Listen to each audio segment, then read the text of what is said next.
Started part 4. Started 4.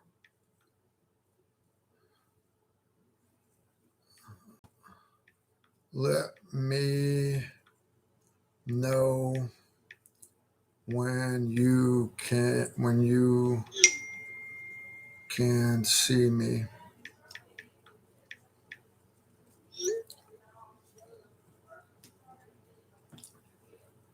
They're saying I can hear you. Okay. All right, guys. So we're back. All right. This part where I say, fuck you. Fuck you. All right. I'm done, guys. Y'all can do your own live stream. Do your own motherfucking live stream. No, hey, sorry about that. I'm back, guys. Hey, welcome back to Tactical Rifleman. And I don't understand. I don't understand what happens, but I'm on my laptop. I don't have my son dealing with all this shit here. So it is what it is. So we will have us a nice little live stream tonight. I had to get the F-bomb counter up for Donut, so he's got something to do. Big shout out. Thank you to my moderators for hanging out with me.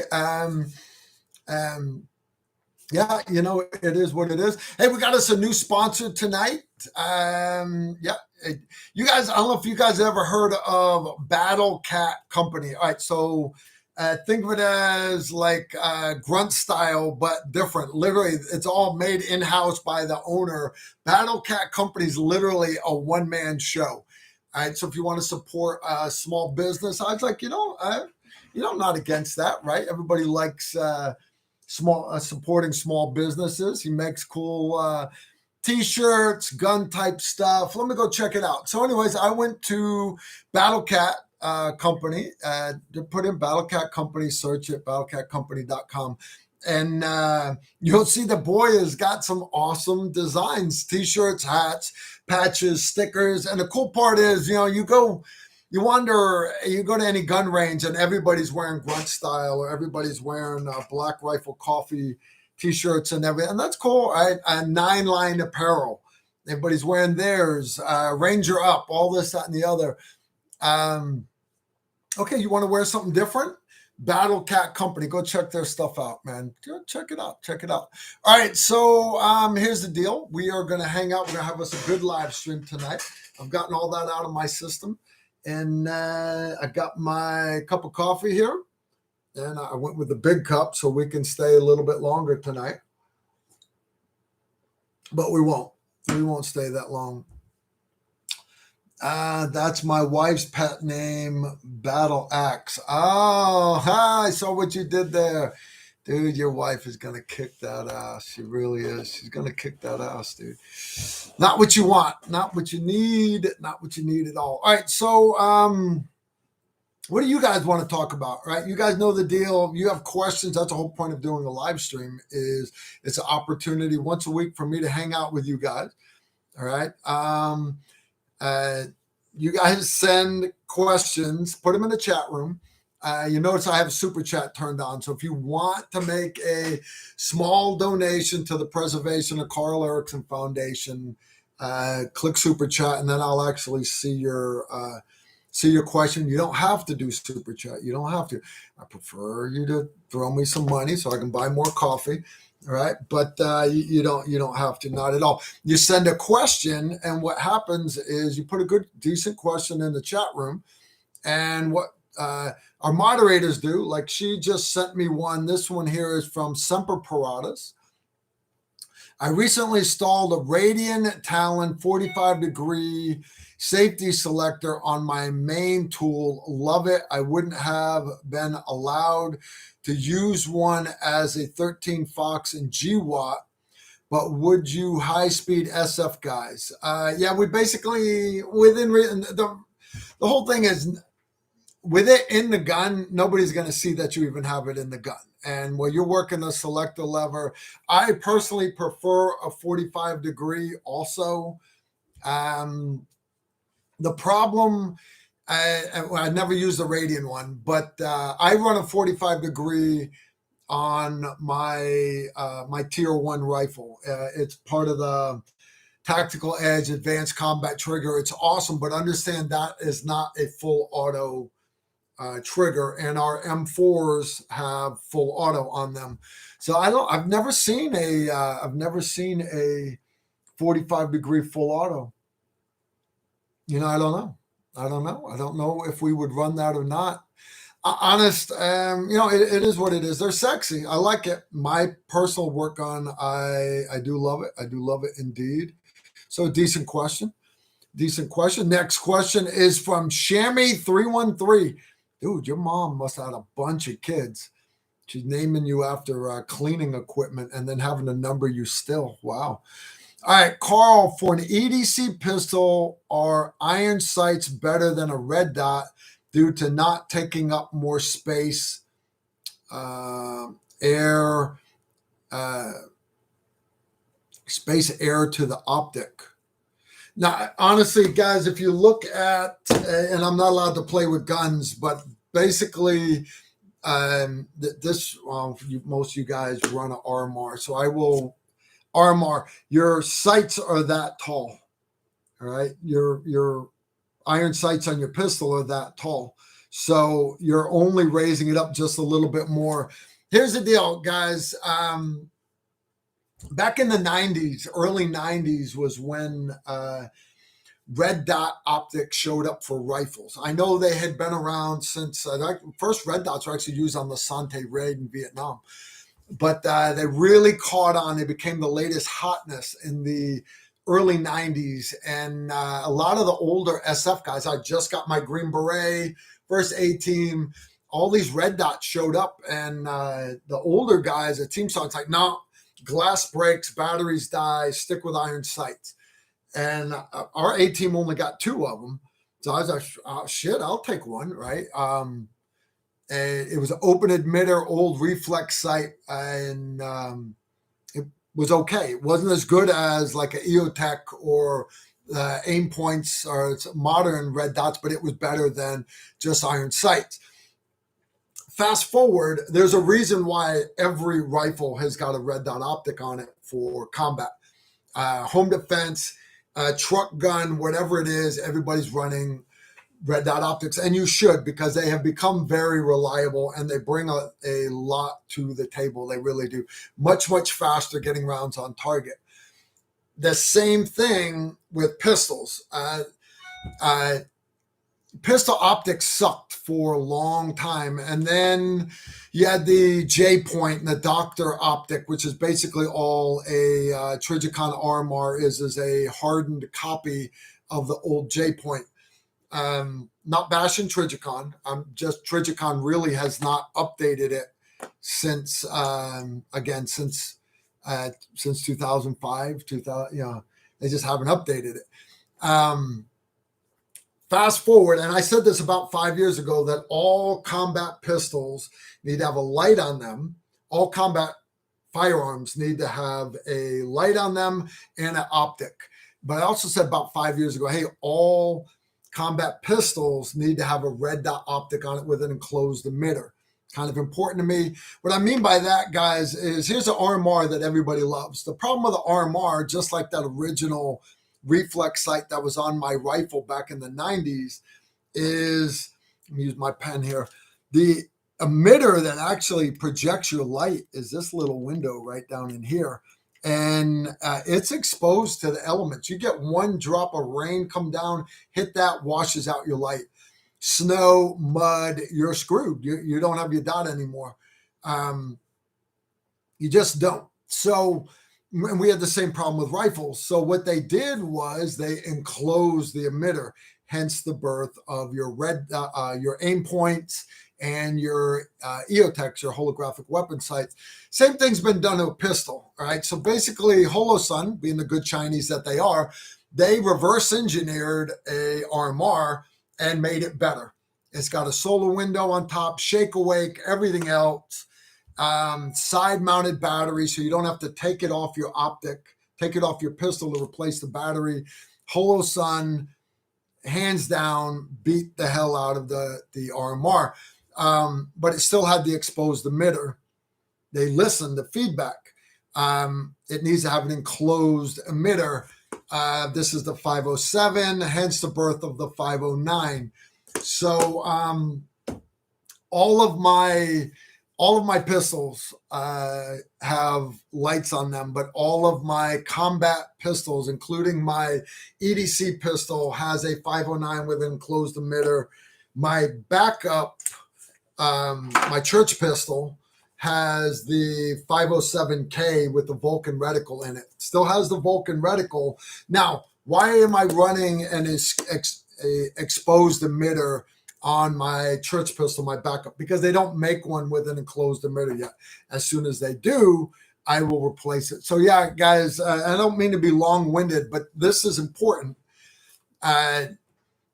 Come take one of our pistol classes and or come shoot with me on a Sunday afternoon. We shoot every Sunday, 2 p.m. after church. And you just can't, for combat shooting, I understand everybody gets good at lining up their sights, their iron sights, and putting them on the middle of that paper dot, and they pull the trigger, and everybody can group that big on paper. But as soon as I put you on, as soon as I put you on steel plates, all of a sudden you suck again. Why do you suck again? Why? Well, because you're too busy focusing on the steel. You want to see the steel get knocked down. You get good shooting steel by teaching yourself not to look at the steel. You need to look at those iron sights on your pistol. You get good at shooting steel. The problem with that is as soon as we start doing force on force, all of a sudden you suck again. And the reason for that is when you go into fight or flight, it is very, very hard to not take your focal plane off of the bad guy. It's you pull it back to your iron sights. Now, units that train a lot, right? Delta, hostage rescue units, stuff like that. And a lot of them still have problems with, but the ones that train a lot, what you've got to teach yourself to do for combat shooting is, all right, I have the target. I focus on the bad guy. Is it a threat? Is it not a threat? If it is a threat, does it work deadly force? If it does, I then move my focal plane back to the sights on my pistol or my rifle if you're running iron sights. Roll through the trigger, round goes off. Did I hit? Did I get the desired effect? Is there anyone else that needs love? Now, think about that. Did I hit? Can you tell that by focusing on your sights? No, you have to quickly move your focal plane back to the bad guy. Did I hit? If you didn't, you need to move the focal plane back to the sights again.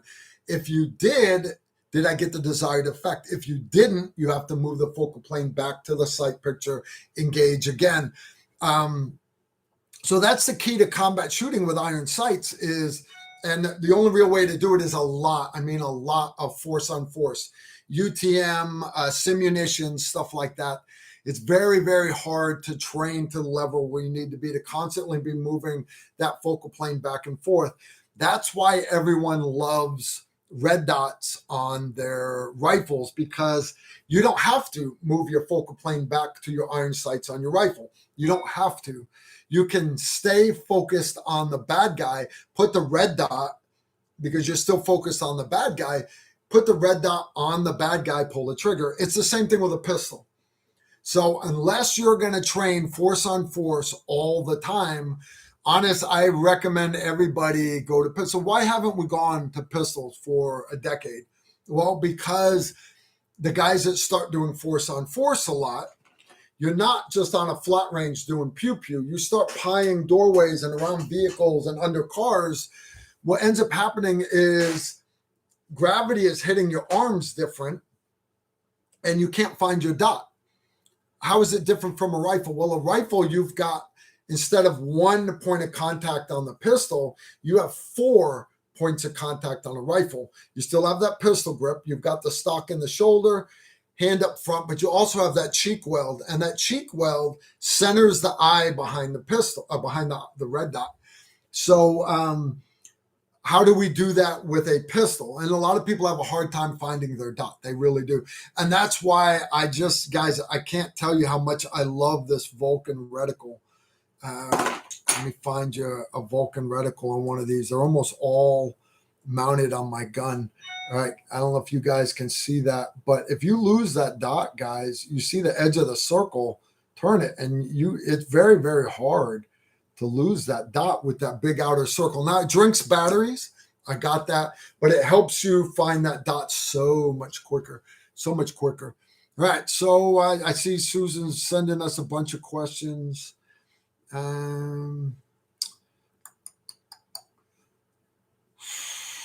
Guys, I didn't mean to vent on y'all earlier. Yeah, I really did not. Let's see. Call for, we already did that one. That's the one I just burnt to the ground. Michael Kuda. Forgot the guy's name, but did you check on the canine trainer? Travis Hall. Yeah, guys, I checked on Travis, and basically what Travis has told me is he is still good to go to do our medical class we've got coming up in a couple months, and that he is putting off his surgery. So I don't know any more details than that. I didn't want to pry, but I asked him how he was doing. He says, Carl, I'm good. Now, good means he's able to function, but understand Travis is, he's got his nonprofit, his Second Chance Canine, where they rescue Belgian Malinois, basically the military working dogs, and retrain them to make them good support dogs. And Travis needs love, guys, because these dogs are, you understand, a Velociraptor is basically a Belgian Malinois is basically a Velociraptor. It has got so much energy. If you're not giving it nonstop attention, it goes downhill fast. So he's got to put a lot of work into these things here. Salad dressing threw down 10 bones. Cheers, y'all. Thank you, Salad. I appreciate that. The Gustache 2531 threw down 5 bones. Sir, for shit hits the fan situation, do you store antibiotics, and how would you acquire them? Lastly, would you use them past their expiration date? All right, twofold. We'll do the first one. Yes, store antibiotics. There are certain key ones that you should have. You should always use broad spectrum antibiotic. Z-Pack, for example, it's actually starts with an A, but it's basically, they call it a Z-Pack, but it's azithromycin, and it's not any more awesome than anything else. It's not, but you only take pills for 6 pills, 2 pills the first day. And then I want to say it's 1 pill for 4 more days or 5 more days after that. 4 more days. So you're only taking pills for 5 days, where like amoxicillin or something like that, you've got to take pills for 10 days. Well, that to most people makes it sound as though azithromycin is stronger. It's not. The reality is you're doubling it up the first day, and what that's doing is that's that loading dose, getting it in your bloodstream. But azithromycin is one of those things that your liver has a hard time getting out of your bloodstream, and it stays in your bloodstream for 10 days. So it's the same as you taking 10 days of amoxicillin. All right, Cipro, and there's all kinds of Rocephin, there's all kinds of other good antibiotics. Now you'll see the prepper crowds talk about they call them fish antibiotics that you can order off the internet. Guys, if that's the only way you can get antibiotics, that's fine. But chances are you all know a vet, or better yet, you know a doctor. And here's my thing is I know a bunch of doctors. I went to go on a trip. I was going to go overseas, and I was actually on my way to Ukraine. Not here recently. This was 2015. And basically 2015, I remember the whole war started 2014 over there, right? So 2015, I roll into Ukraine. Well, wanting to go over there, I went to my doc and say, look, I need this, this, and this. He's like, those are all required prescription. I'm like, yeah, I know. I'm going overseas where there's no freaking doctors, by the way. And I promise I will call you on my sat phone and ask you here's my signs and symptoms. What should I take? And I'll only take if you tell me to take it. But this way I don't have to try to find a pharmacy in the middle of Africa or Ukraine or wherever it is. I lied to him that said that I was going to. And he said, well, against my better judgment, okay.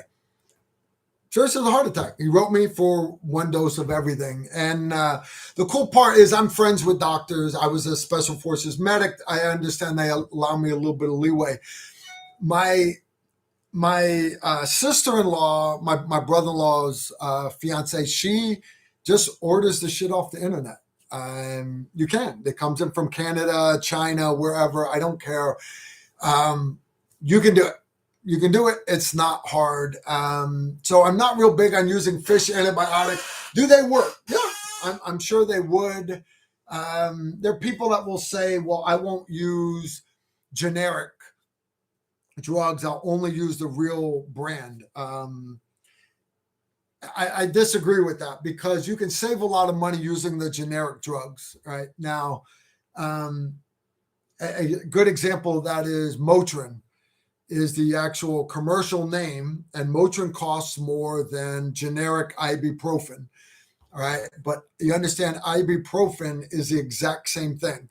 The Food and Drug Administration makes them make it too standard. Same thing with antibiotics. So save some money, go with the generic. A lot of your snowbirds, whenever they go to Mexico, they go across the border. Right next to the pharmacy will be a little doctor's office. You go in with your piece of paper. My mother-in-law wanted some like wrinkle cream, and my father-in-law wanted some amoxicillin and everything. Sign a little piece of paper. The doctor charged me, I think, $20. I go to the pharmacy. They charge me the drugs. Bring it right across the border. That was Yuma, Arizona. Across the border in Yuma into Sigonella. No. That's I don't remember the name of the town there. Anyways, it doesn't matter. They are used to the snowbirds bringing drugs back across the border. They're not illegal. You just have to have a prescription for them. So get drugs, guys. Do now, as far as drugs being expired, it varies by drug. What I mean by that is Motrin, morphine does not have an expiration date. It doesn't. It will last you forever. Some drugs will last you forever. You might get a drop in potency, but what they do is they will take lot numbers and they will test them for strength. And then, hey, it's still strong enough. And they will blast the email out to every pharmacy on the planet. That lot number of Tylenol is still potent enough, and they will adjust the expiration date. In the military, we had big bottles of like 10,000 Sudafed, or I think it's 3,000 Tylenol to a bottle. And the expiration date was crossed out, and then it was written. That one was crossed out. The next one was written, crossed out, and the battalion med shop would keep adjusting it. And now, the caveat to that is understand some drugs don't just get weak. They actually get dangerous. Tetracycline is a good example. Tetracycline, if it goes bad, it can actually get toxic, basically turn to poison. So be careful. Do your research drug by drug. And some antibiotics, erythromycin, stuff like that, I've used them past expiration dates on my Jordanians and stuff overseas, but I've never had to do it on an American. We always get good stuff for you Americans. We try to take care of Joe. All right, I apologize, guys. Good questions tonight. All right.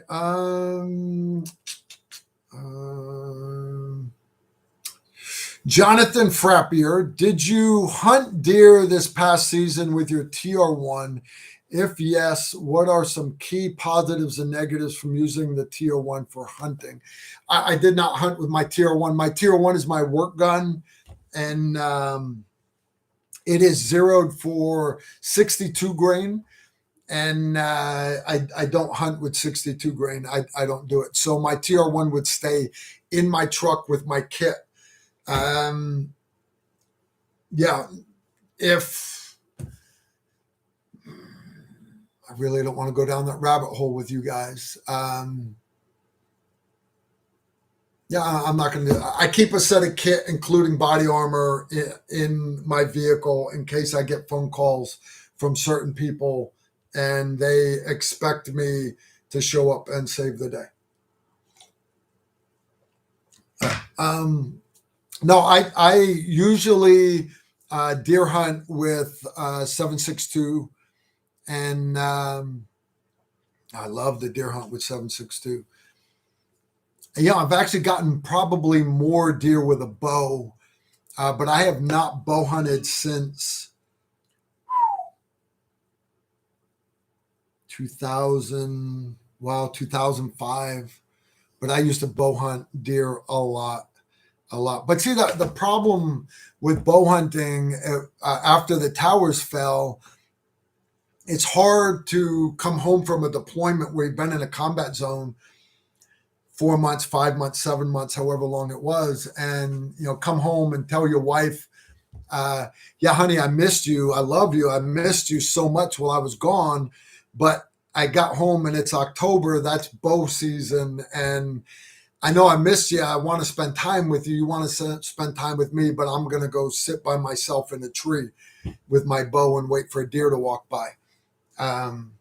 You see how it's hard to do that. So I really have not bow hunted much since the towers fell. I tried to keep doing it the first couple of years, but after a while we were just gone so much I couldn't do it. I just couldn't do it, guys.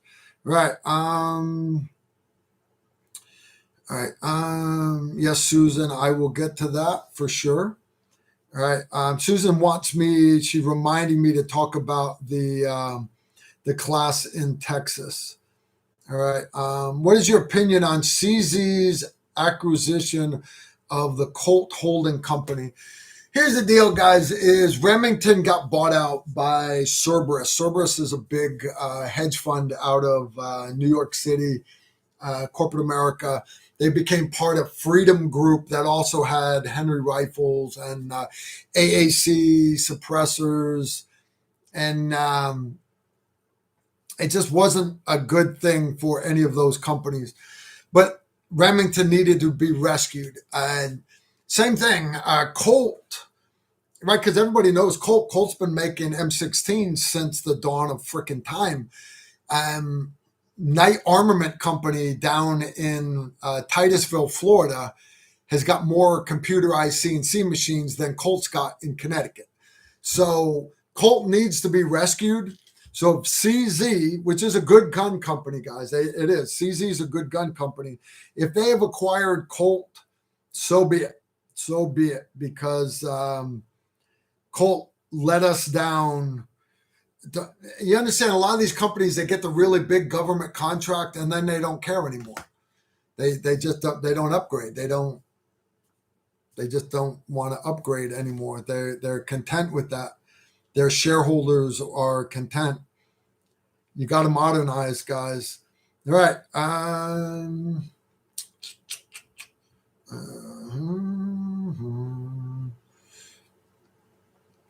Wow, I got a bunch more coming in.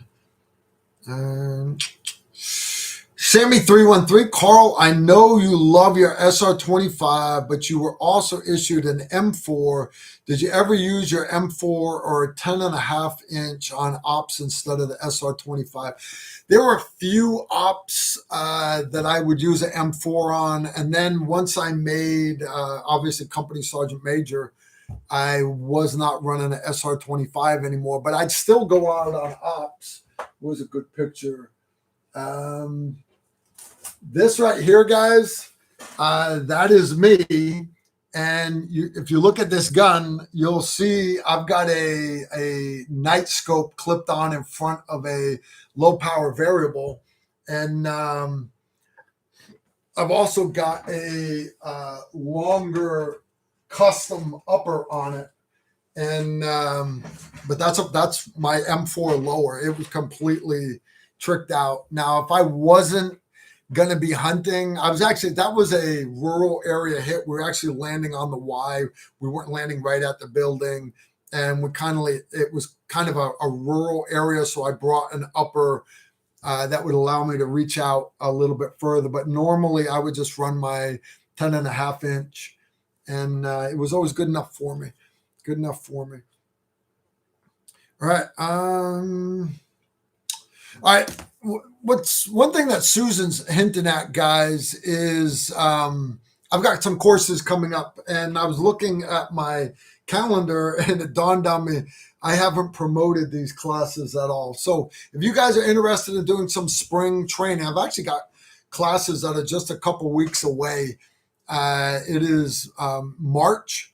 I want to say it's late March, mid to late March. I'm sorry, 6 March. 6 March, so I guess we'd call that early March. 6 March at the Montgomery County Shooting Complex here in Tennessee, just south of Fort Campbell. You can fly into Nashville, you can drive in, whatever. 6 March is Combat Pistol 101. 7 and 8 March are Combat Pistol Carbine.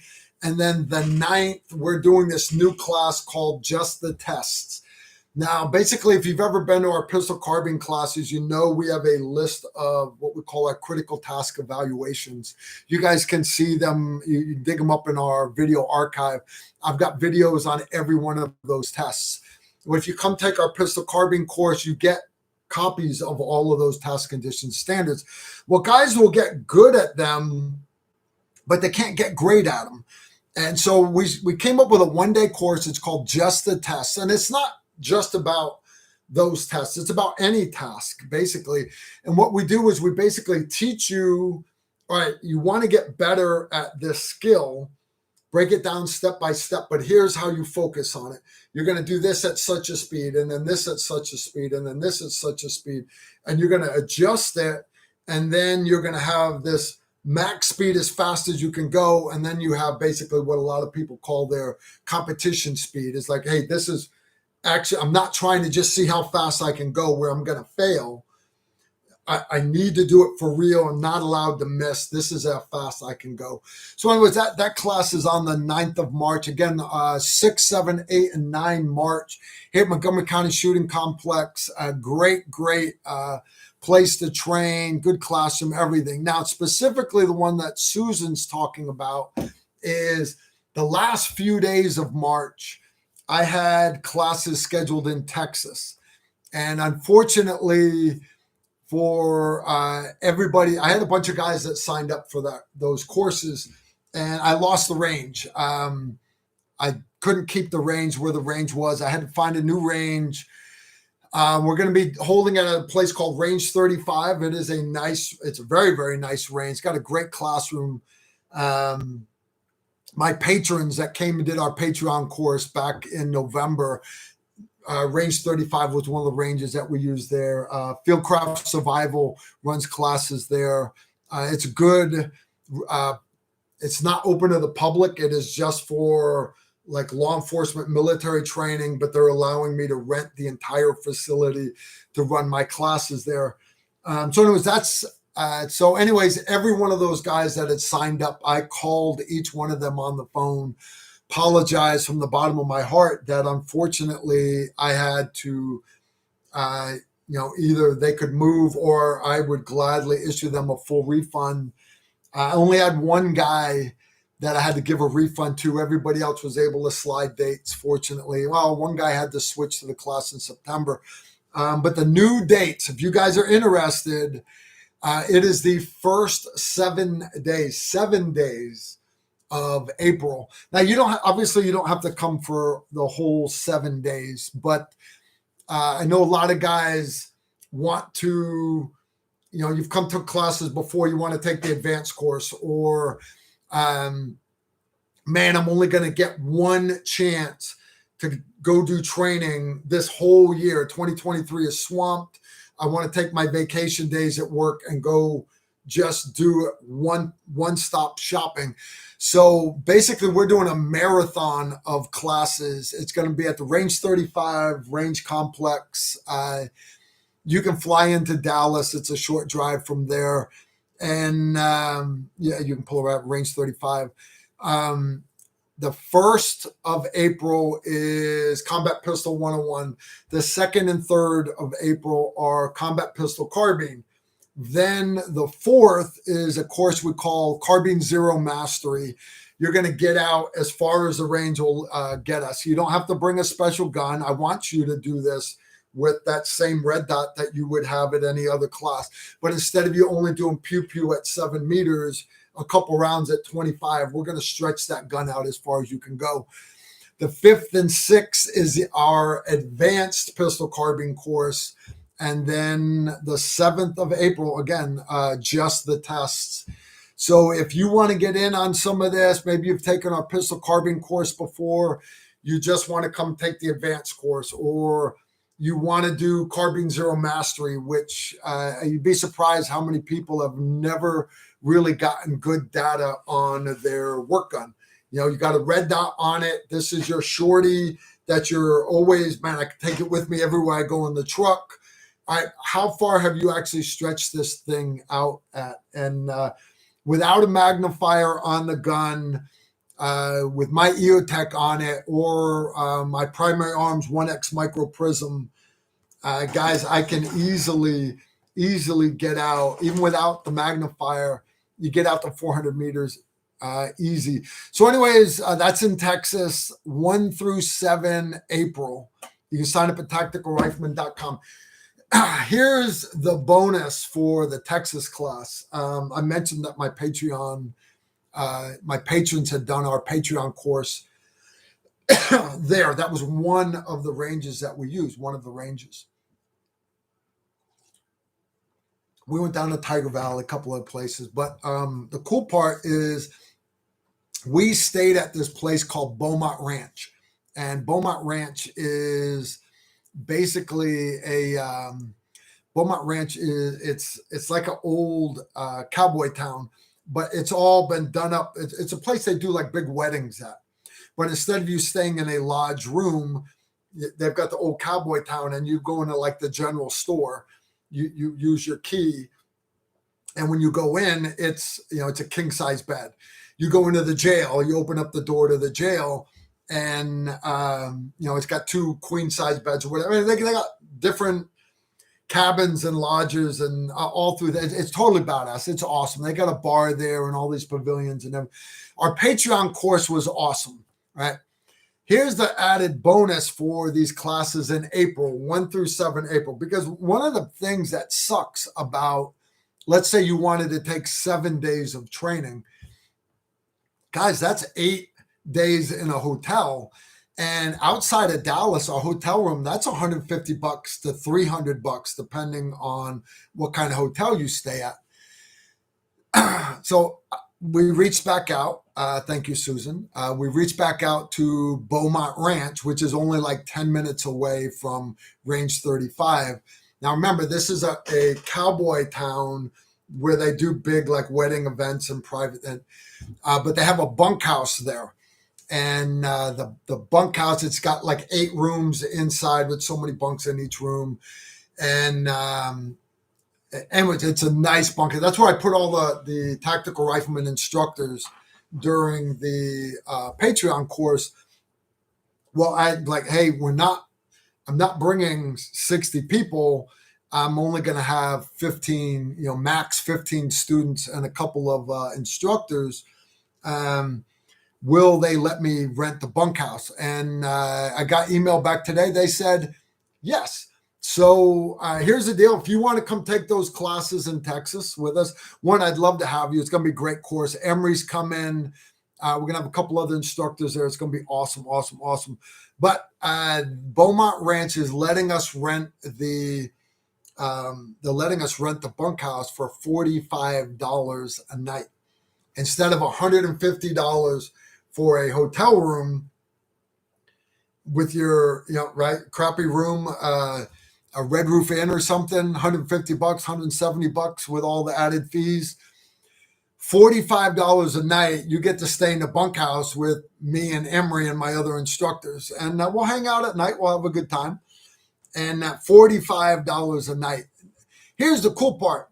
If you, let's say you come to take 4 days, you come the night prior, that's 5 days at $150 a night. Now you go down to $45 a night. You got enough money. You can do a couple extra classes and hang out with us even more. So anyways, I'm excited about it. I really am. I'm excited. I hope that some of you guys will take me up on it. And I see we got Karen here, Karen Harrison. She was at the Patreon course. Her, Susan, a bunch of the guys, they were, Karen brought her husband, Susan brought her husband, and I brought my wife. I think we had 10 couples there, a bunch of other guys, G, and a bunch of other patrons were there. We had a great, great time. They will all vouch for it, that the Beaumont Ranch is an awesome place to stay, and they can vouch for that Range 35.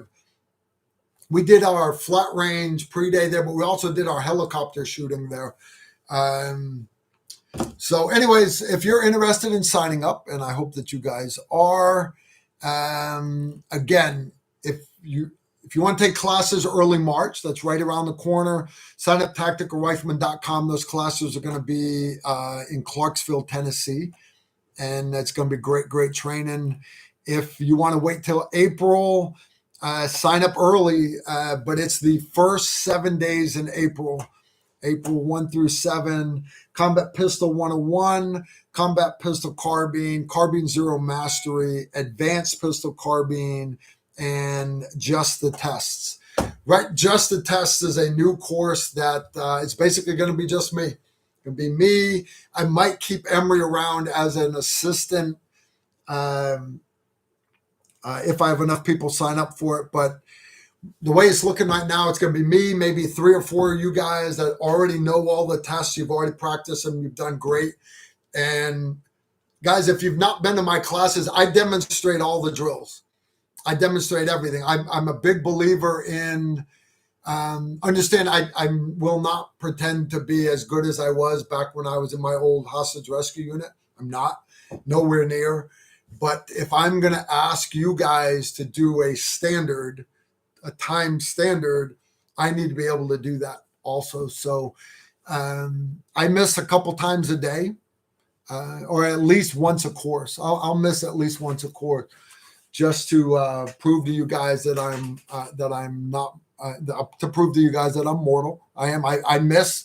You guys see me show misses in videos.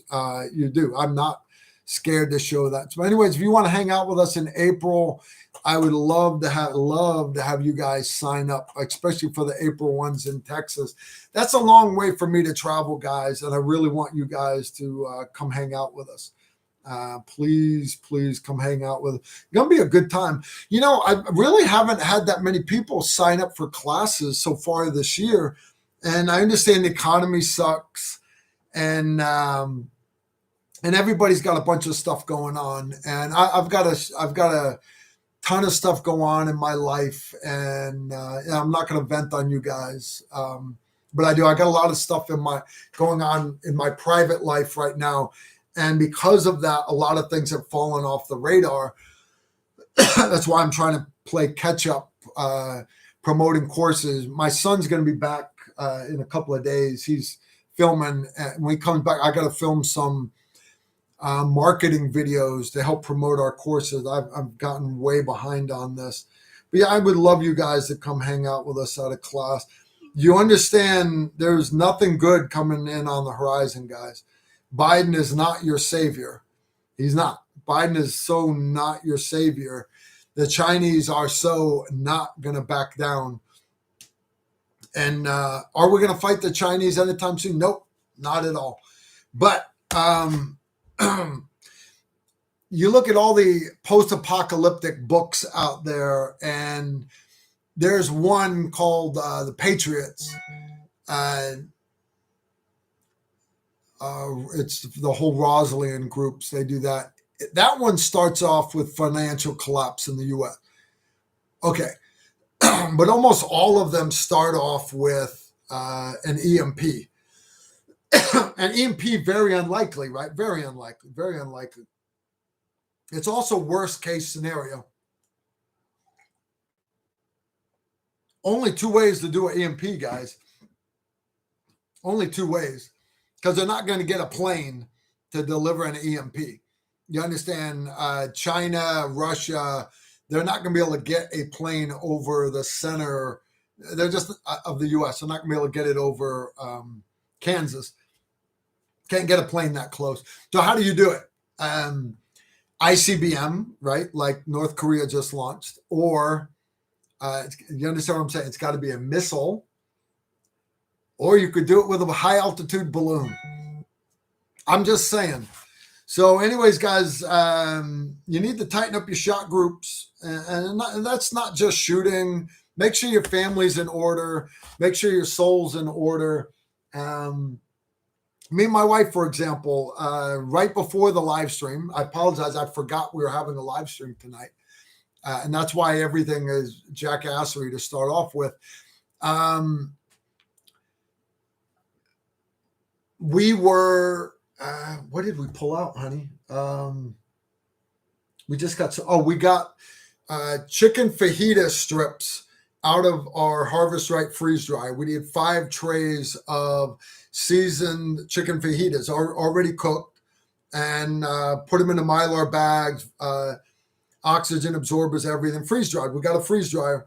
And right now, while we speak, we're getting it takes 2 hours to defrost it when you're done. But right after the live stream, we're going to put 5 more trays of food back into our Harvest Right freeze dryer. And I'm not saying I'm not saying you guys got to go get a Harvest Right freeze dryer, not at all. But I'm saying you need to look in the mirror and decide, is your family ready? And you can pull up all your basics of survival. When you guys think survival, the way I used to think survival was if my helicopter or my plane got shot down overseas, combat zone, I needed to be able to survive behind enemy lines until I could get to friendly lines. So I needed to be able to do hide sites for shelters. I needed to be able to find food and cook food without giving off any smoke or any heat signature that a drone could see. I need to be able to procure and treat water, right? So to me, that was always survival. But I'm not in the military now. But I want you guys to step back and all the basics of survival. Air, you can only go for so long without air, right? No shit, Carl. We've all got air. Yeah, but tell that to the guys in Ohio right now, right? And you can go so long without shelter. Well, Carl, let's think about that now, because if you're out in a blizzard and it's freezing rain, not snow, but actually freezing rain, and you don't have a jacket, your vehicle flipped or you fell out of the back of the pickup truck because you were drunk, and your buddies drive off and leave you, and you're in shorts and a t-shirt in freezing rain, you've basically only got 3 minutes to find some shelter, or you're not going to last very long, 3 hours basically to find shelter. And then you can go so long without water, right? And then so long without food.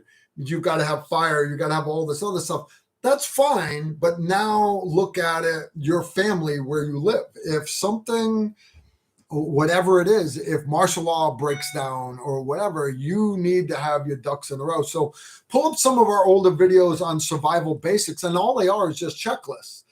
And food. FEMA says you need to have 1 to 2 weeks of food on hand in case there's a run on the stores, right? And you guys all saw the runs on the store at the start of COVID. Now, COVID was not the planet killer that they said it might be. But you understand, instead of saying, well, it was nothing, say, it wasn't a planet killer, it was a rehearsal. And that's how I want you to look at it. What did your family have a hard time getting?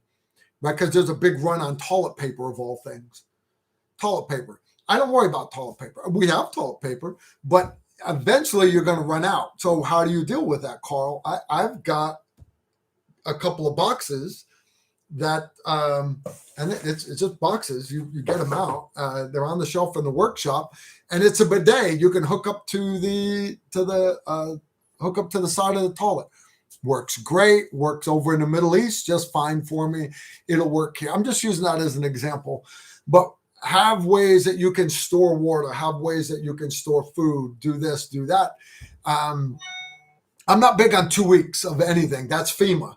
They just want you to have something, but get 2 weeks. Be able to check the blocks for 2 weeks. And after you can do 2 weeks, I then want you to do 2 months to be able to take care of your family. And then when you can do 2 months, I then want you to do 4 months. All right. And about the time you get to where you've got 4 months of stuff, your blinders come off and you start realizing, I don't have all the medical supplies that I need. I don't have this. I don't have that.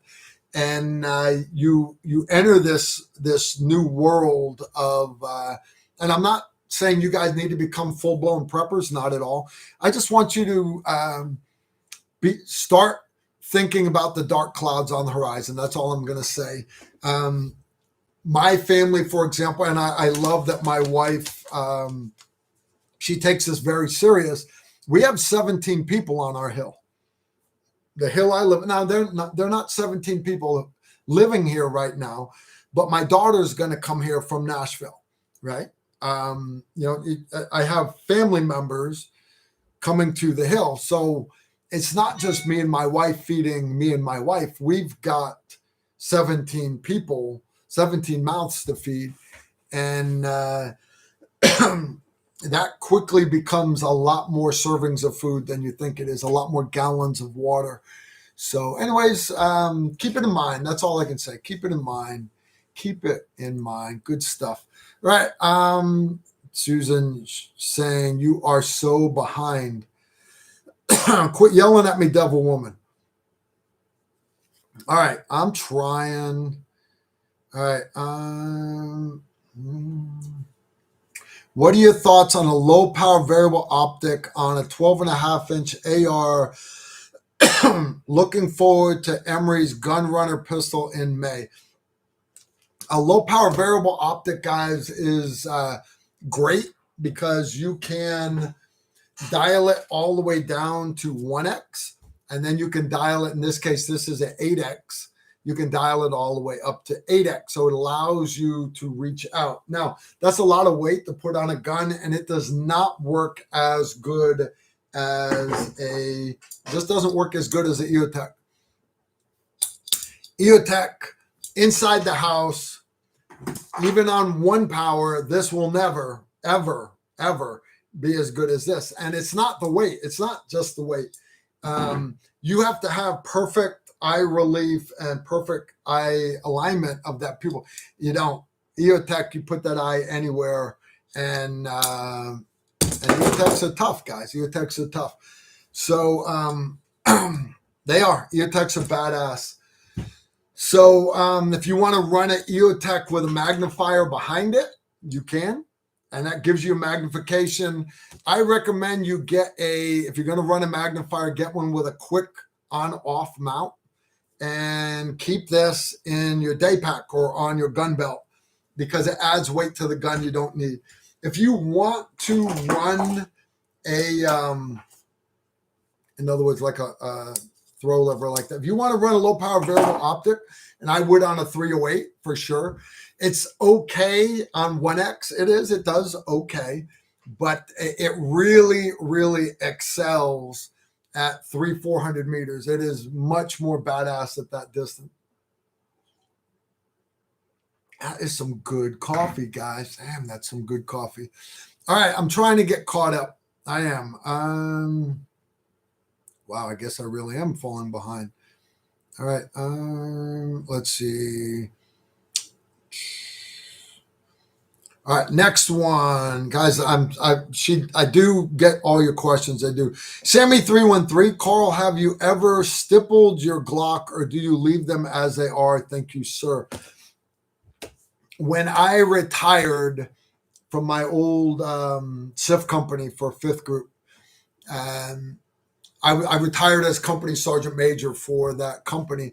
When I retired, my unit got me a Glock 35, and they put the unit logo in it. They stippled it. They cut that thing all up. They put the SF crest on the slide and everything. Beautiful, beautiful gun. Other than that, I don't have any stippled guns. I don't. A Gen 3 could probably use some stippling to it. My problem, though, is my work guns, I really don't need it because now my work guns are all Gen 5s. The Gen 5s have great grips on them. I don't stipple a Gen 5. And my EDC pistol, which is a Gen 3 Glock, I don't want that stippled because it tears up your shirts. And if you don't know what I'm talking about, then I got to call bullshit. And you obviously don't carry enough, because I have shirts that have literally been worn on the inside so tight, because when you've got that, right, it prints just a little bit, but every time you move, it's that butt of that pistol is rubbing on the inside of your t-shirt. And that does two things. One, it wears out the t-shirt. It rubs all the hair off of your belly. But the other thing it does, especially if you're running an open emitter, that grip on that pistol going back and forth like this, all that, what is lint? Think about it. What is lint in the dryer? That's all little bits of fabric coming off all your clothes. That's how lint is made, guys. Think of it as scratching your jeans with the side of your pocket knife. Your stippled grip rubbing the inside of your t-shirt or your silk button up you're wearing with a suit. Monkeys forget them on a live stream. What do you think? It actually will fill your optic up with lint. Emery, what's up, brother? Hey, how you doing, man? You just called because you wanted to interrupt the live stream? What you doing? Is it Tuesday? I didn't even know. Oh, Emery forgot all about it. Hey, can you call me back in an hour? Yep, no problem.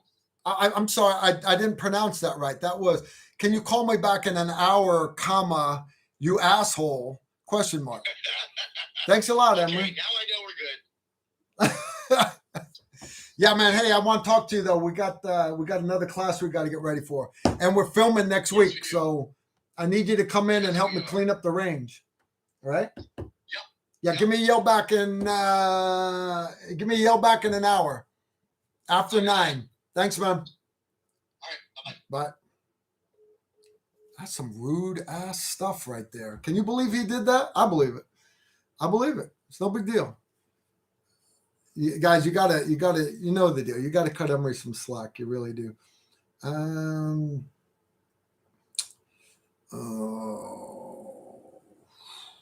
Wow, I'm falling behind.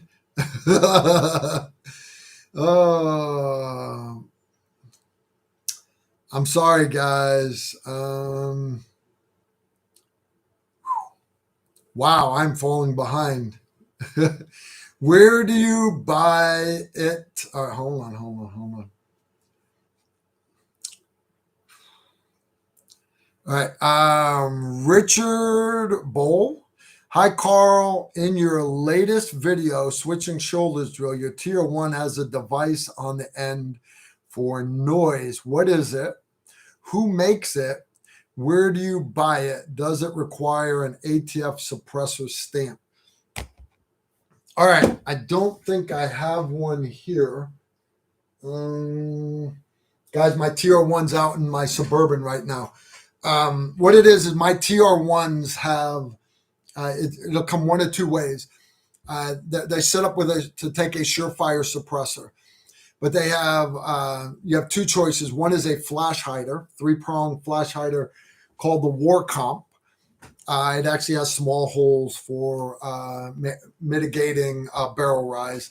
And then there's the SOCOM brake. but they're both threaded to take a surefire suppressor.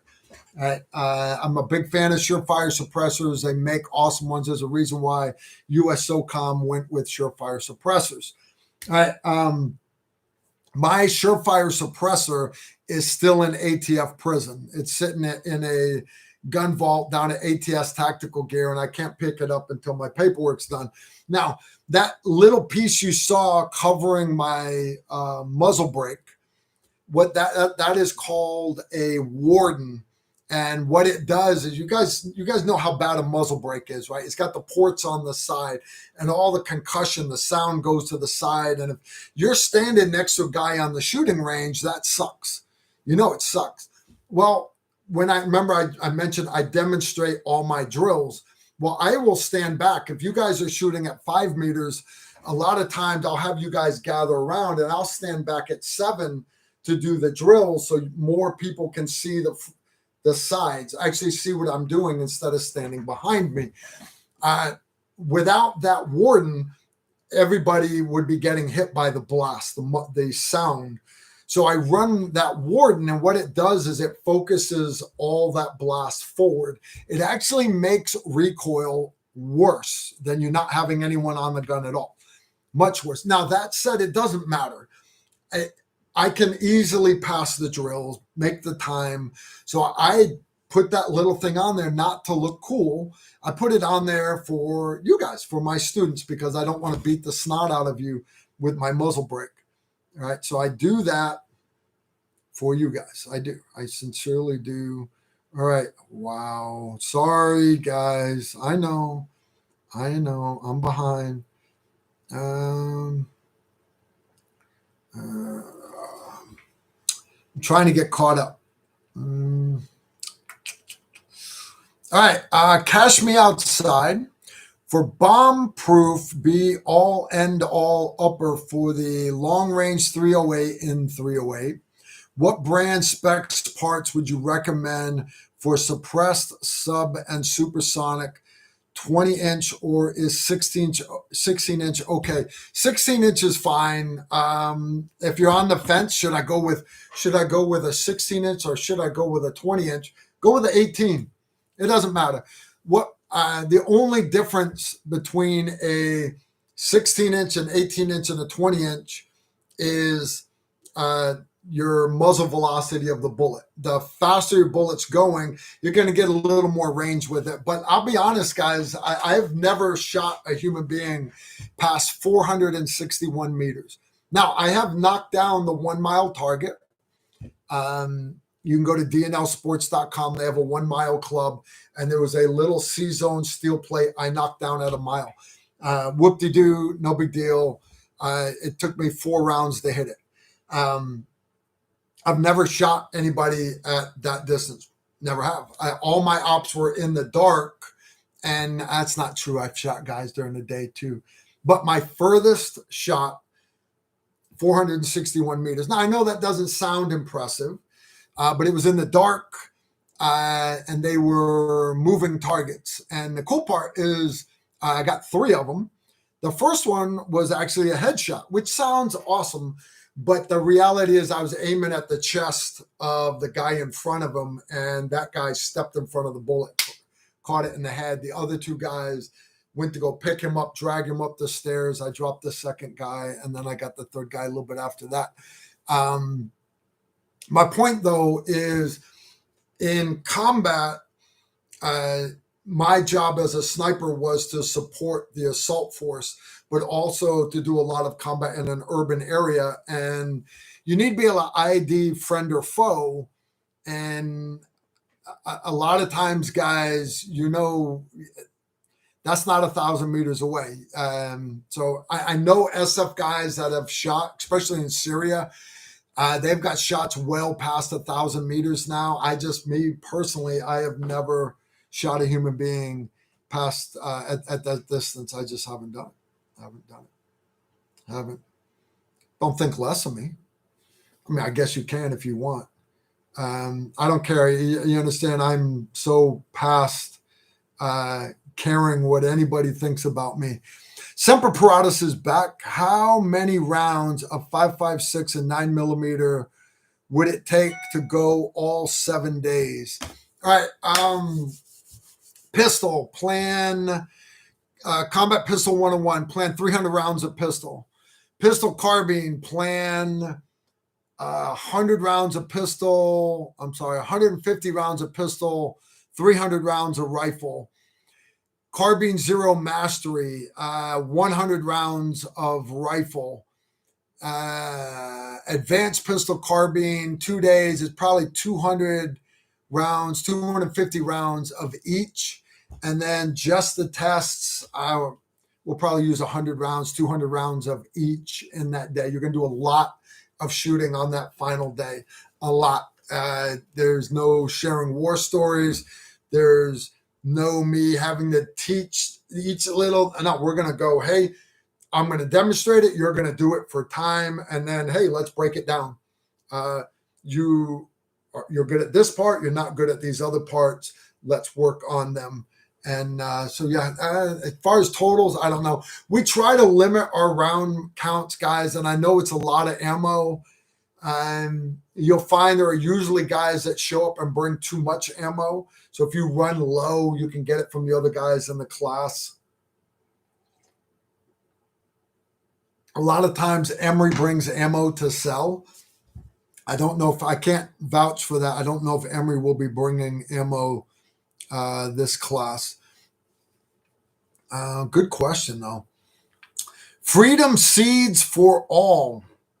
What do you think about the ammo situation in the future in the USA, prices and availability concerning the war in Ukraine?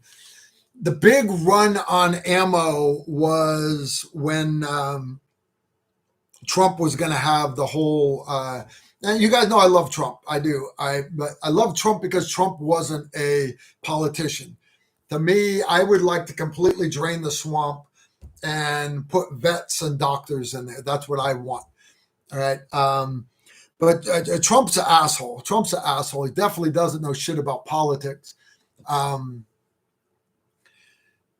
But if you remember back then, pre-COVID, all the Democrats are like, oh my God, we all got to buy guns. Obama was the best gun salesman of all time, outdone only by Trump, because everybody knew that they were going to basically, overthrow him, do martial law, and take all your guns. So you guys were all buying. And all the Democrats were like, oh my God, we're going to civil war. We all got to buy guns. Greatest gun salesman of all time. But you saw the price of ammo skyrocket. 9mm got to like 90 cents a round. Crazy. It did. It got high. I had to buy in bulk at the start of it because I knew I still need ammo for classes and everything. So anyways, ammo has come back down a lot. Is it going to go back up again? Yeah, it probably will. So whenever you find good deals on ammo, I encourage you to stock up. I really do. I encourage you guys to stock up on ammo. You've never heard, you understand, you need to spend time. You need to spend time with your family. So there's never been a guy on his deathbed, getting ready to pass away that says, I wish I spent less time with my wife and kids. So that's never been said. Spend time with your family. But there's also never been anybody on their deathbed that said, oh, I had way too much ammo. It's never been said. Not a single time ever. It's never been said, guys. Never. Nobody has ever said, man, I got too much ammo. Their wives might say they've got too much ammo, but it's never been said. Never been said by the actual individual. John Brady threw down 10 bones. Thank you, brother. Appreciate it. Came back with a question. Carl, my question is, I am planning to attend your class on zeroing the rifle. Is it limited to one rifle or can I bring two? And where in Tennessee is that range? Do I have the wrong state? Thank you. If you're going to the Montgomery County Shooting Complex, you will want to stay in Clarksville, Tennessee, right off I-24 at either exit 4 or exit 8. I don't know which class you signed up for. If you're going to the one in Texas, then it's not in Tennessee, right? But on the website, it should say where it's at. You can only bring one rifle, one. And it's an excellent question, because I have had guys that have showed up with no shit like 4 guns, and I've had guys that show up without their optics even mounted on the gun. You understand, you were doing nothing but screwing the rest of the class in the ass. You're screwing them in the ass, right? The whole point of the course is when you leave, you will have a gun that is zeroed and you will have data on your gun. But that's not the point of the course. The point of the course, the knowledge. So then when you go home, you can take any of your guns and you can take it out to your range. You can zero your gun and you can gather data on your gun, no matter what caliber it is, no matter what kind of optic, length barrel, anything. Does not matter. The point is for you to learn how to properly do it when you go home. Our whole reason for putting the Carbine Zero Mastery together is we'd have guys that would show up for the advanced pistol carbine course. Now, these are guys that are supposed to be advanced. And right off the bat, we would do point blank zero out to 200 meters. And we had guys that could not hit a 6 foot by 4 foot piece of paper at 200 meters. Oh, Carl, I'm zeroed at 50, so I'm dead on at 200.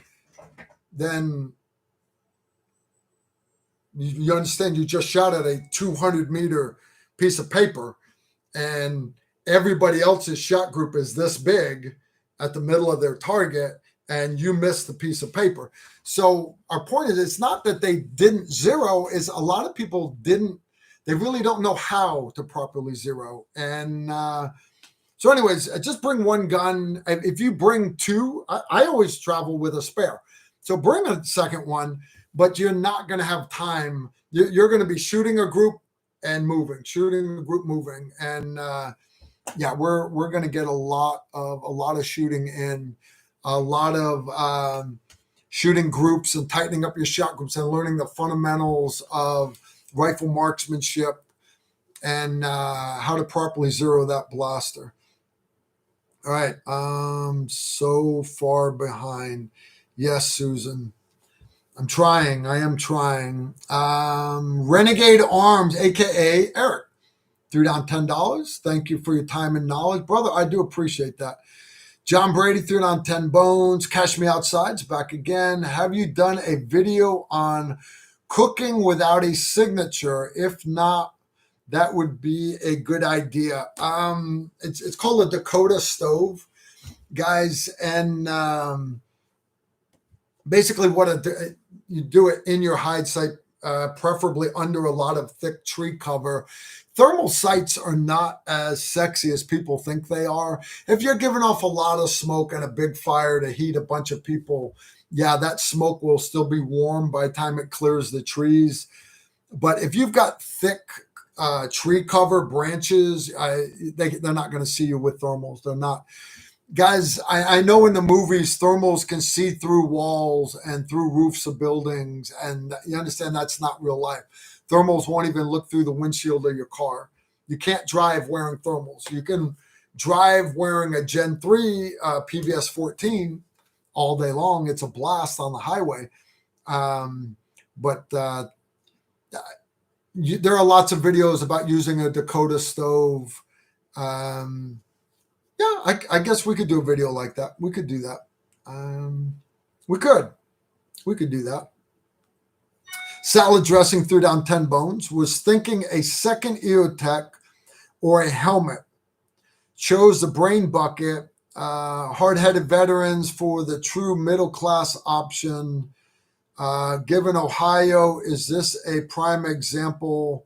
Given Ohio, is this a prime example for gas mask? Yes. Guys,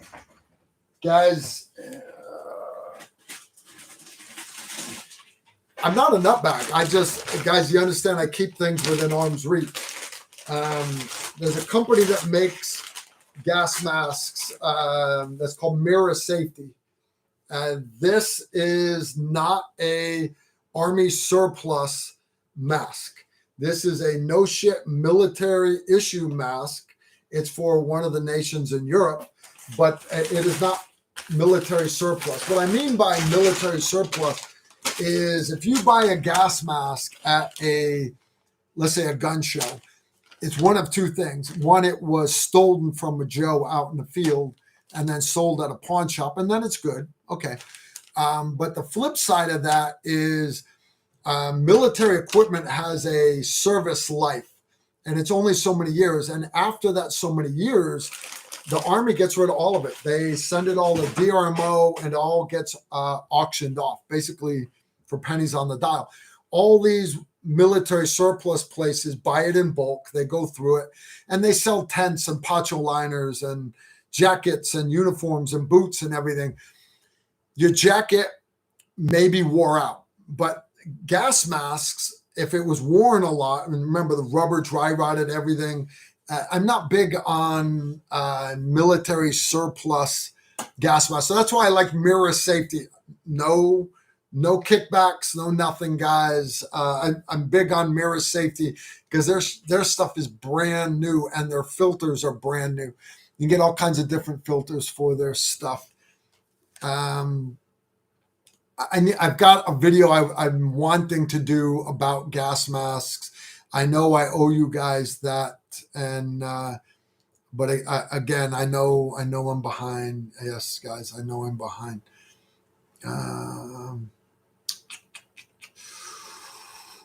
Annalise and Kyle threw down 10 bones. Thank you. A couple of my patrons.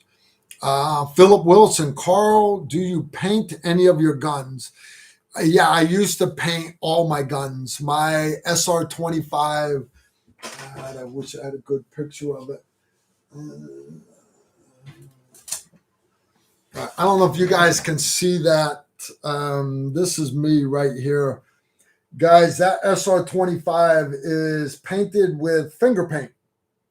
That's exactly what that is. Yeah, I know that's my porn stash. Don't make fun of my porn stash. But this is all initial coats of spray paint, and then I finger paint it. That's just what I do. Now, I have one thing I will say is I haven't painted guns here lately. I am going to paint a gun, and here's why. One, I got to paint my Barrett because if we go to war, I need to have a camouflage Barrett for killing armored vehicles. Some good coffee right there. But no, seriously though, I'm going to multi-cam a gun. And but my main reason for getting the stencils, I don't have them here right now, is I'm going to multi-cam. I got a couple black holsters that I want to multi-cam. And Primary Arms makes the stencil. And then the guy, Dimitri, I don't remember his last name. Anyways, Dimitri from Primary Arms, he's got some great YouTube videos on how to do multicam. I'm going to try it out. I'm going to try it. Just rattle can, nothing crazy. But yeah, I like to have everything camouflage, without a doubt. All right, yes. Joe asked, Carl, 2 questions. What light are you running on your G19 and what grain Lehigh defense ammo are you using? My G19, it's a Surefire X300V on my work gun. My EDC one, I'm running, it is called a Mini Valkyrie 2. It is a old Olight. I know everybody bashes Olight because they're made in China. Everything's made in China, and the Olight headquarters is actually in Taiwan. Everybody bashes Olight, but I'll tell you what, I started running that little light, and I said I'm going to keep running it until I break it. And I was hoping it would make it 6 months, and I'm on 3 years now. It still hasn't died. Same one. So as far as ammo, trying to see if I got any of it on the table here. Let me show you what I'm running. I got a ton of it. I got a ton of this stuff.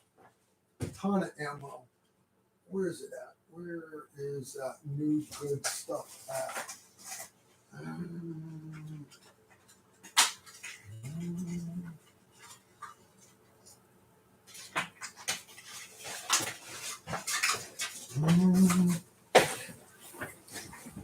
I got 2 new cases of this stuff because I believe in practicing from time to time with your duty ammo. But this is what I'm running in my work gun, guys, or my EDC carry.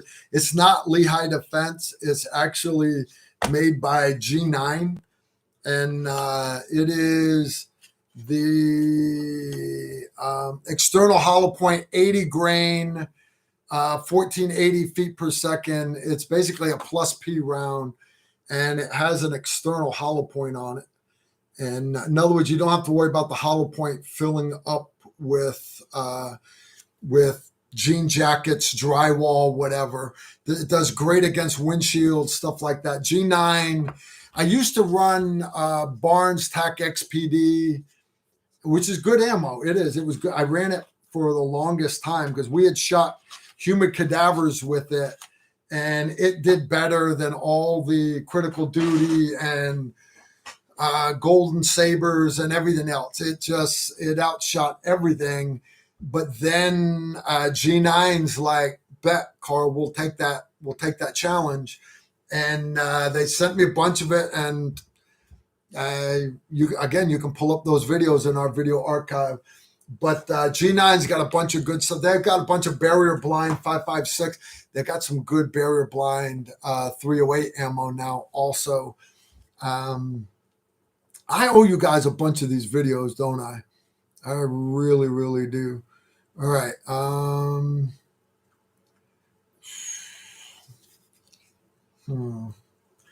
Already did that one. The problem, guys, every time my phone turns off, I got to restart my list again here. All right. Random American threw down 20 bones for the Carl Erickson Preservation Fund. I appreciate that. Random, I appreciate that. Karen, how is Sue doing? Sue, those of you that know my good buddy Sue LaRue, me and Sue were actually doing a live fire stalk the day that the towers fell. We were both in the same SIF company. We were on the same A team. Sue is good people, total nutbag. Sue, we were on our way back from SHOT Show. They were driving back. Emery and Sue were driving back. Sue had a heart attack. They went to the local hospital, and they confirmed it. Yes, you did have a heart attack. He made it home. He lives in North Carolina and up in the mountains there. And part of his follow-up for his heart attack was they did a chest X-ray. And because they ran a catheter looking for blockages in his heart, they couldn't find it. They were worried about, did the clot break loose and maybe go into his lungs or something. So they did a chest X-ray on him, and on the chest X-ray, they found a tumor about the size of a golf ball. So,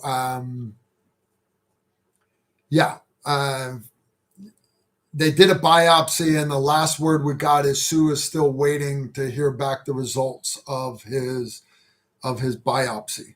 And he's in good spirits. He's still good to go. He's planning on coming down to film some more TR videos next week. It's going to be awesome. Or it won't.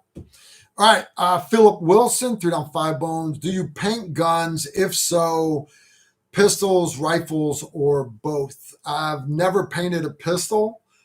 I have painted every rifle that we had overseas. Barretts used to come black.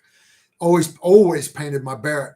My SR-25 always came black. Always painted that. And we never really painted our M4s until the towers fell. And then we're getting ready to go to Afghanistan. We did the initial invasion of Afghanistan. Yeah, we painted our M4s then. Next question, Wesley Durst, $10. Had some guys say there's no reason to have backup iron sights on a combat pistol. I asked where they would do if the optic failed. They said you should practice enough to point shoot. Is this correct? Don't you love people like that? Right?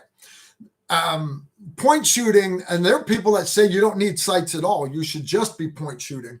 I actually watched a guy. He was bragging about how he took the rear sight off of his gun because you don't need it. You just point with your front sight. Really? So you're going to just take your front sight off. Okay. All right. But he thought he was being cool. He thought he was the new hotness. All right.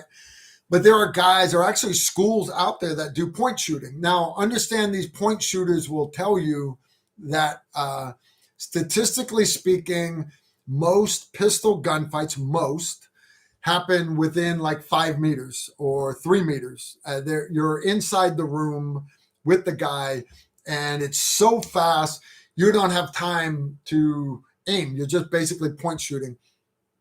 Okay, that's their argument.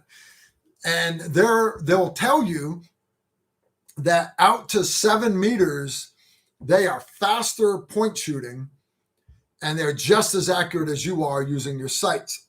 Here's the problem with that. One, it has been shown that using your sights, if you practice correctly, is not slower because you're still aiming with your body. You're confirming with the sights on the gun.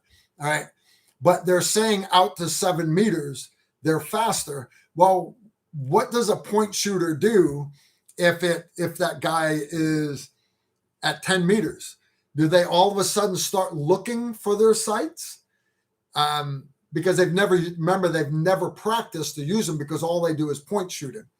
So my argument against point shooting is, guys, I can take my iron sights and I can one-handed hit at 70 meters with my pistol.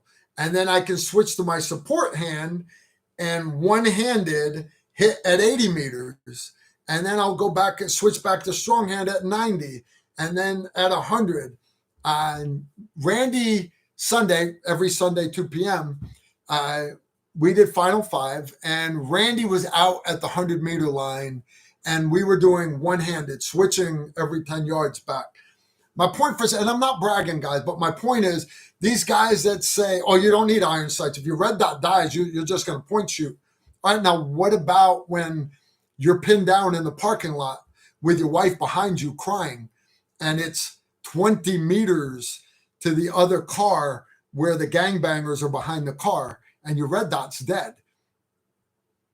What are you going to do? You're going to just make noise and point shoot? How many spare magazines do they carry? My reason for saying this is, dude, don't get sucked into the latest hotness that these guys are arguing.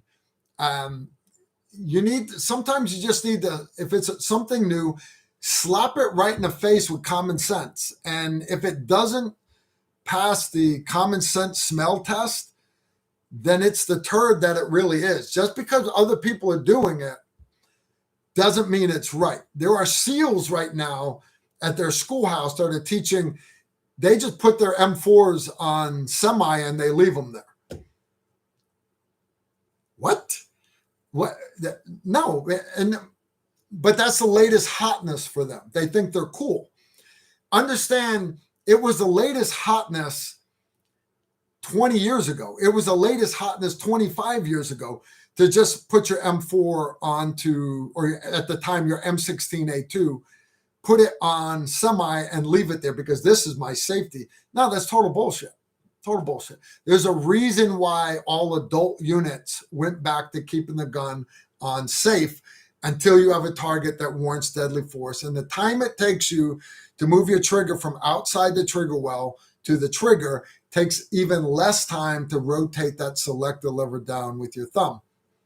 Even less time. Before you get those sights up, you've already manipulated the safety. And same thing with these guys. Don't sweat them, man. Just smile and laugh at them and go, oh, I'm sorry. You're doing the latest hotness. Okay, I'm sorry. I'm I'm training for combat. You're training to be cool. Don't worry about them. Don't worry about them. Victor is here with a question. What kind of tactical pants do you wear?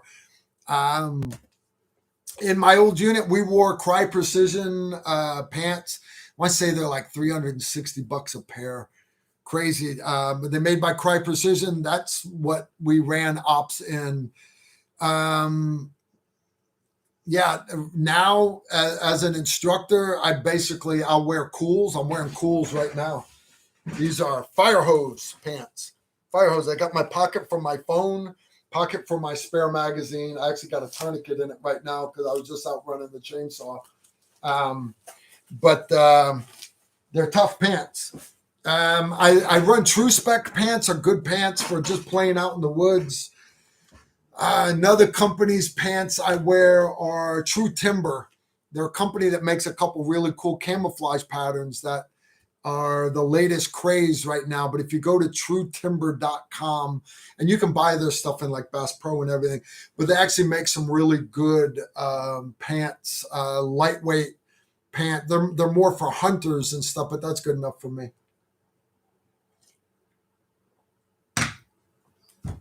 When I go to a high-risk travel course, sometimes I'll wear slacks and a nice button shirt. When I travel, a lot of times I'm in a suit, and I don't get hung up on clothing too much. True Spec makes really good pants for the price, and I want to say they're $100 a pair instead of $300 a pair. There's a Polish company that Emery likes, and then there's a Greek company that makes sexy tactical pants also. I apologize, I don't know the names, guys. All right. Susan is saying, did you cover the one about how many rounds for 7 days of classes in April? Yes, Susan, we did cover that. Susan drifts off from time to time. Don't be too hard on Susan, guys. Don't be too hard on her. All right. We did cover it. Tactical pants. John A is back. Carl, what is your take on rely camo on thermal camouflage? And what is your take on ATAX FG? Do you have pointers on how to take care of your feet during shit hits the fan? All right, guys, there's no magic material out there that will help you defeat thermal. All right. They started coming up with thermal ghillie suits 30 years ago, and they didn't work. Anybody that has a special thermal jacket they can put on, that's fine. When you first put it on, it's fine and you're hidden. The problem, though, is as soon as you're moving, you're generating body heat. It becomes like a fur coat, and it in turn starts to distribute your heat out. It does. Now, a lot of the way that they will try to hide it is they make it kind of like a space blanket that is reflecting the heat in on you, which in turn, then your body is overheating, and then you start unzipping it. And after a while, even wearing a jacket completely made out of a space blanket still heats on the outside. It does. So a lot of the Gucci flage stuff that I see people on the internet talking about, would they be good for short-term periods? Yes.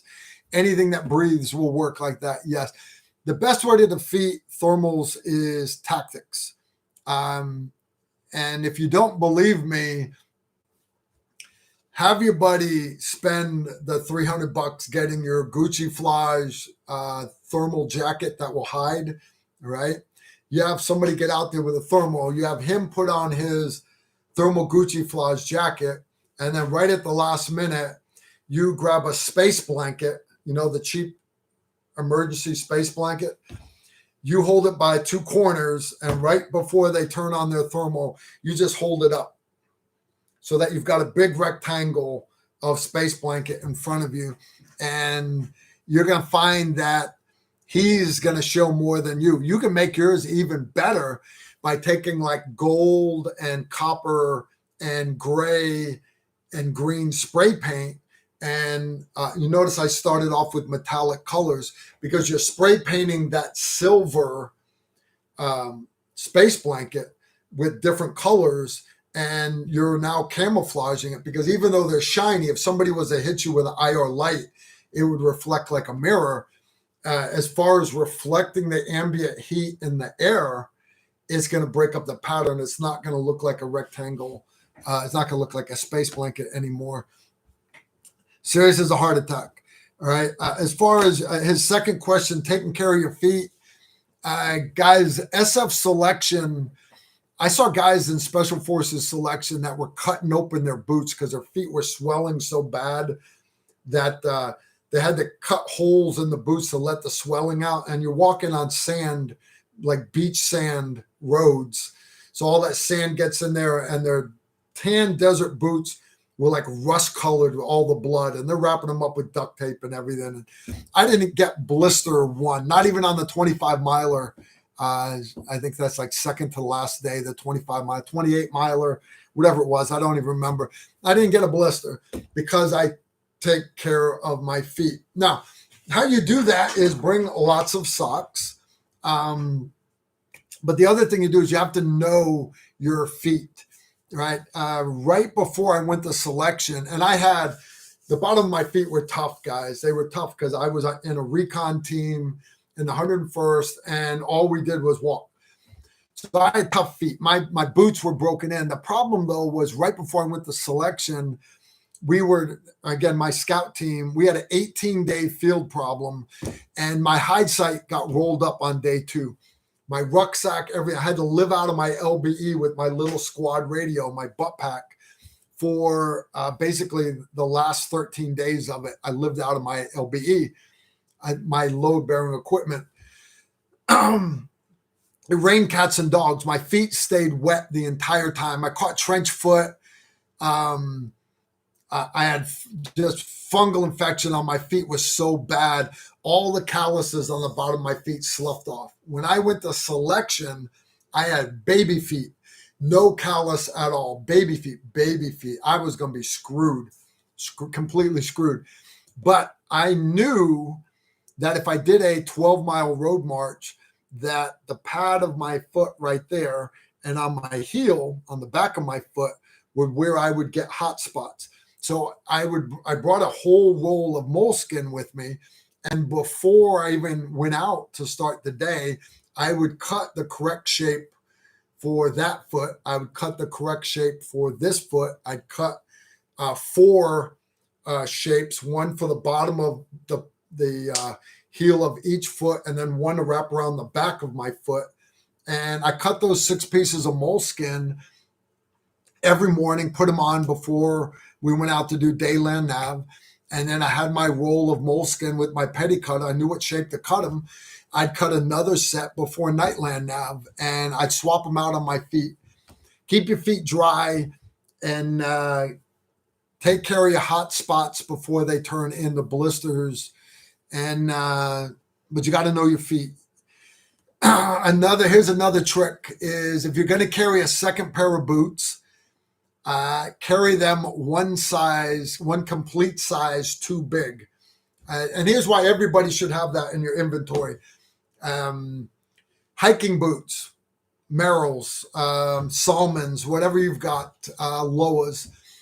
You should have comfortable, well-broken hiking boots. You're all tracking with me, right? Nod your head.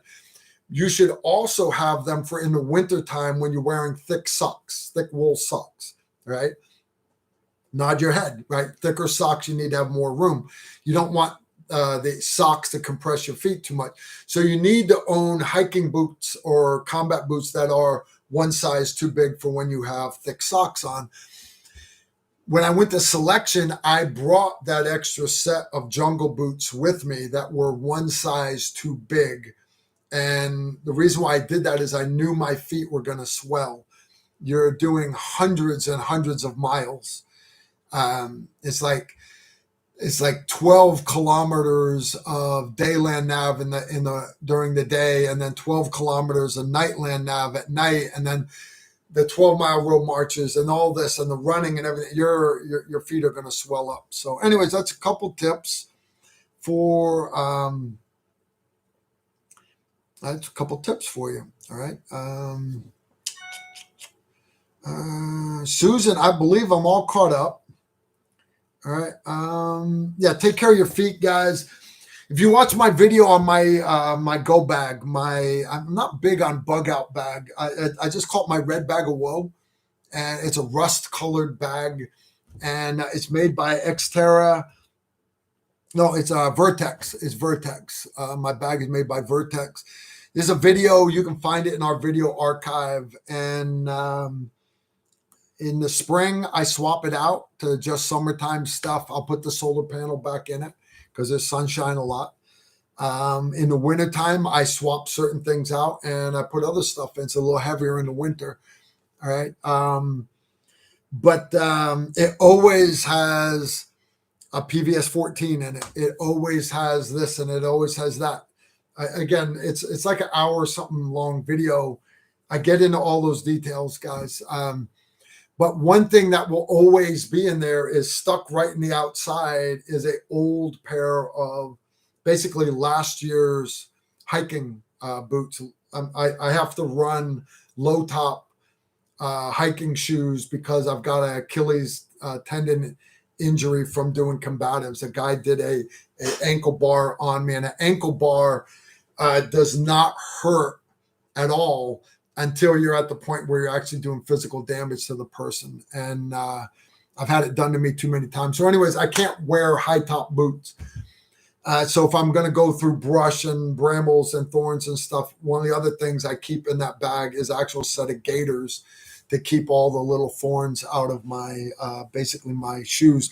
But last year's shoes go on the outside, and those shoes are stuffed with not just a pair of socks, but it's also stuffed with what I call pocket litter. So if I'm in, let's say me and the wife are driving home from a wedding, and I'm in silk pants with a silk shirt, of course I'll have a pistol and I'll have a knife in it, but I don't have all my extra stuff stuck in every pocket. That pair of shoes has got like a Leatherman. It's got a compass. It's got this. It's got that stuck in there so that if I had to, I could refill my pockets. Would I want to do end of the world as we know it, wearing silk pants? Of course not. But if that's what you got on, that's what you got on. But you got to have good shoes.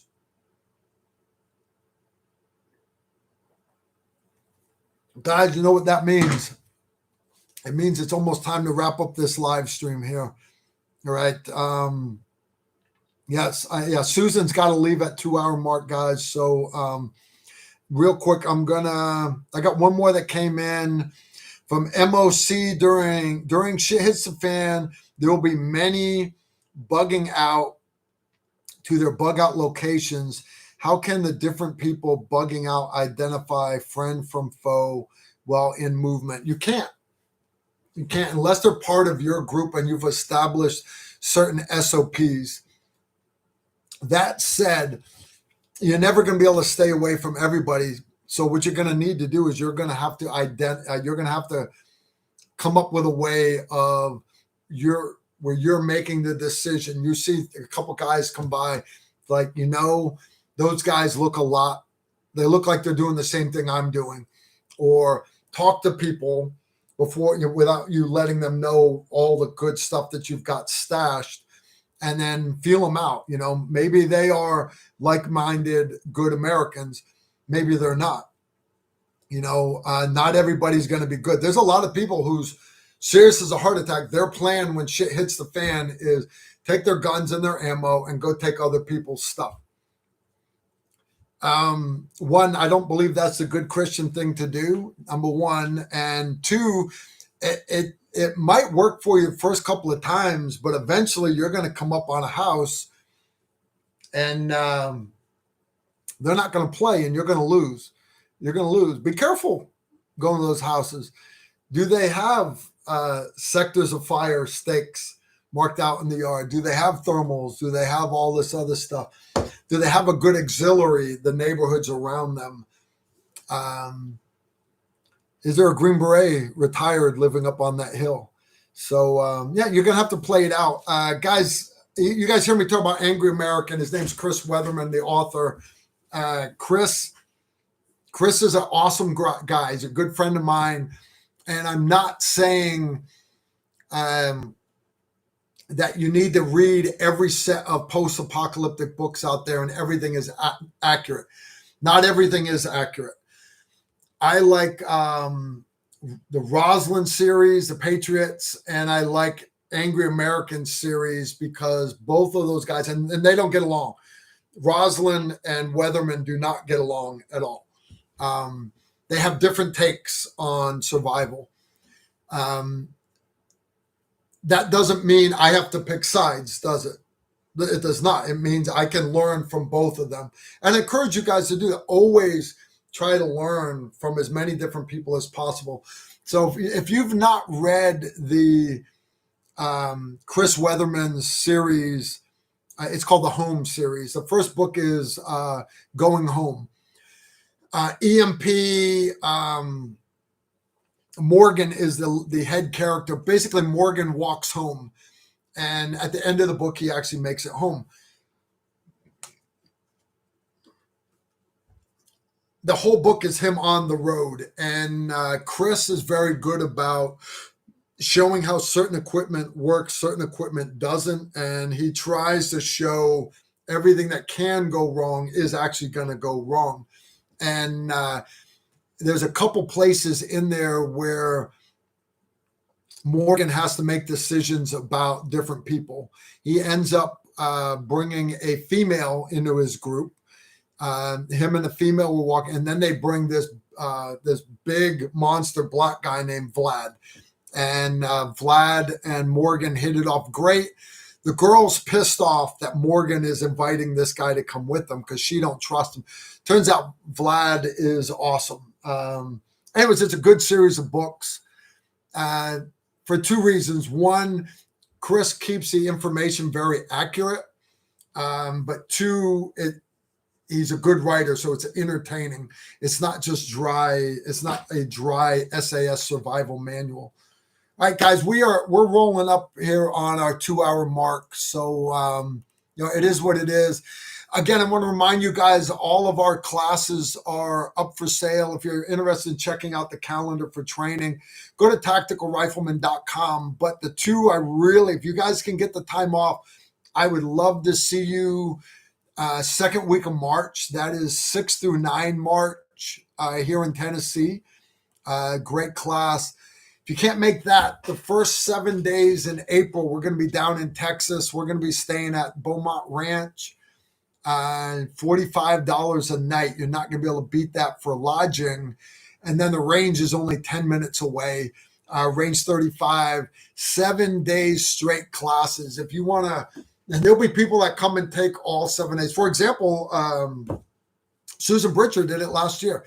She came and she actually took 8 days of classes straight because there was a medical class. No, she didn't take the medical class. She didn't show up till afterwards.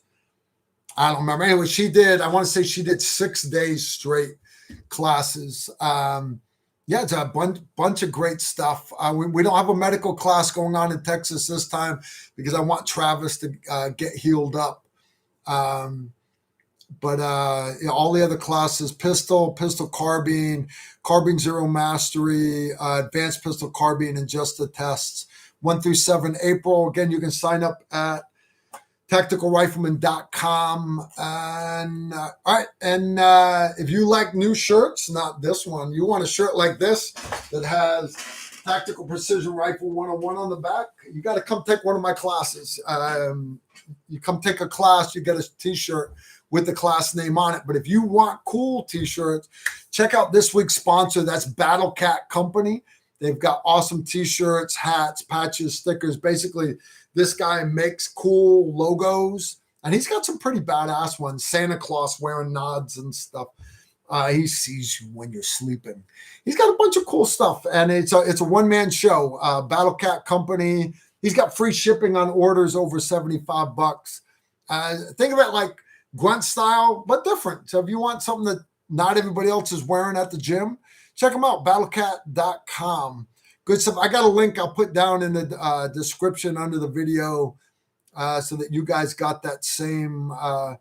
So he'll know that I sent you there. That's about it.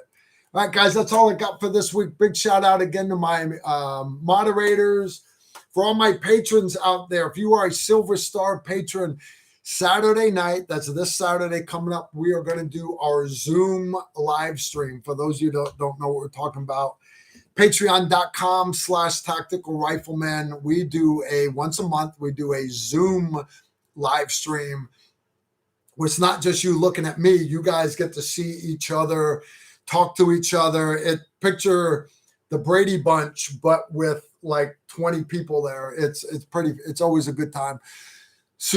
Karen and Toby are always there. Jerry J's there sometimes. Susan's always there. You get a bunch of other patrons that you guys are hanging out here.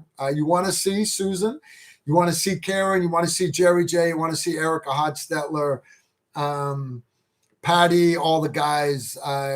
Check it out. That's this Saturday Zoom live stream for my patrons. I'll see you guys there.